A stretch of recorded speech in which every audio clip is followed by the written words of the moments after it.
চলুন আজকে হয়ে যাক টক ঝাল মিষ্টি জলপাইয়ের দারুণ একটা আচার। তো এখন তো জলপাইয়ের সিজন, তো জলপাইয়ের আচার তো হতেই হবে। এটা আমি একটি আপুর রেসিপির থেকে ইন্সপায়ার হয়ে বানাচ্ছি। তো প্রথমে আমি জলপাইটাকে একটু সিদ্ধ করে নিচ্ছি। এখানে প্রায় 2 কেজির মতো জলপাই আছে, তবে আমি সম্পূর্ণটা এই আচার বানাবো না। তো প্রায় 10-15 মিনিট একদম লো আছে সিদ্ধ হওয়ার পর আপনি দেখবেন জলপাইগুলো একটু ফেটে ফেটে গেছে। আপনি কাঁটা চামচ দিয়ে একটু চেক করে নেবেন। তো যখন সিদ্ধ হয়ে গেছে তারপর আপনি একটি ছাঁকনি দিয়ে সবগুলো জলপাইকে উঠিয়ে নেবেন। এবার জলপাইগুলোকে বিচির থেকে আলাদা করে নিতে হবে। এই কাজটা যত তাড়াতাড়ি সম্ভব গরম অবস্থাতে করতে হবে, নয়তো পরবর্তীতে জলপাইগুলো শক্ত হয়ে গেলে বিচিগুলো আলাদা করতে সমস্যা হবে।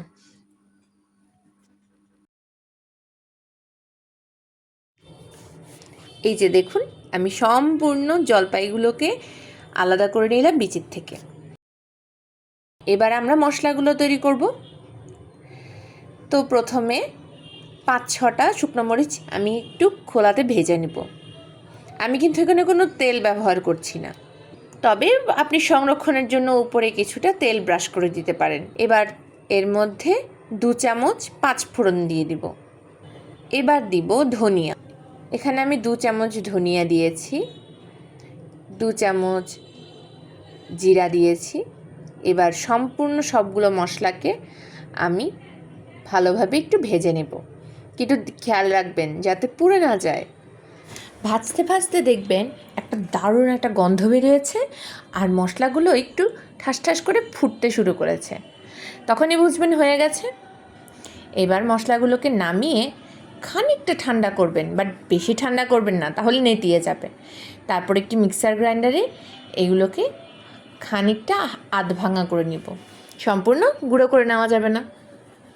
এবার যে সিদ্ধ করে রাখা জলপাইগুলো, এগুলোকেও আমি মিক্সার গ্রাইন্ডারে একদম ব্লেন্ড করে ফেলেছি। এবার এখানে আমি গুড় দিয়ে আমি আচারটা বানাবো। আপনি এখানে চিনিও ব্যবহার করতে পারেন। তো আমি প্রথমে গুড়টাকে ভালো একটু ভেঙে তারপর এর মধ্যে খানিকটা জল দিয়ে ঢাকা দিয়ে এবার আমি গুড়টাকে গলিয়ে নেব। এই যে দেখুন, গুড়টা গলে গেছে। এই পর্যায়ে আমি ওই যে জলপাইয়ের পেস্টটা এর মধ্যে দিয়ে দিব। এবার ভালোভাবে পুরো পেস্টটার সাথে আমি গুড়টাকে মিশিয়ে নিব। এবার তো টেস্টটা ব্যালেন্স করার জন্য লবণ লাগবে, তো আমি এখানে পরিমাণ মতো লবণ দিয়ে দিলাম। আপনারা আপনাদের স্বাদ অনুযায়ী লবণ, গুড়, চিনি এগুলো বাড়িয়ে কমে নিতে পারেন। তো আমি এখানে মরিচের গুঁড়ো দিচ্ছি 2 চামচ। এটা আপনাদের স্বাদ অনুযায়ী আপনি ঝালটা কতটুকু খাবেন। তো ব্যাস, আমাদের মোটামুটি আচার বানানো শেষ। যখন এবার ভালোভাবে একদম কন্টিনিউয়াসলি আচারটা নাড়তে থাকতে হবে, যেহেতু আমি এখানে কোনো তেল ব্যবহার করিনি তাই নিচে লেগে যাওয়ার সম্ভাবনা আছে। এবার আমাদের যে বানিয়ে রাখা মশলাটা, এবার সেটা আমি এখানে 5-6 চামচ দিয়ে দিলাম। এটা আপনার আচারের পরিমাণ অনুযায়ী আপনি একটু বুঝে দিয়ে দিবেন। তো এবার পুরো আচারটা ভালোভাবে এবার কষাতে হবে। দেখুন এখানে আমার আচারটা কতটা আঠালো হয়ে এসেছে।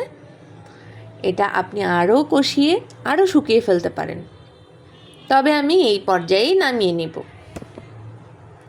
তো ব্যাস রেডি আমাদের টক ঝাল মিষ্টি আচার, তাও আবার তেল ছাড়া।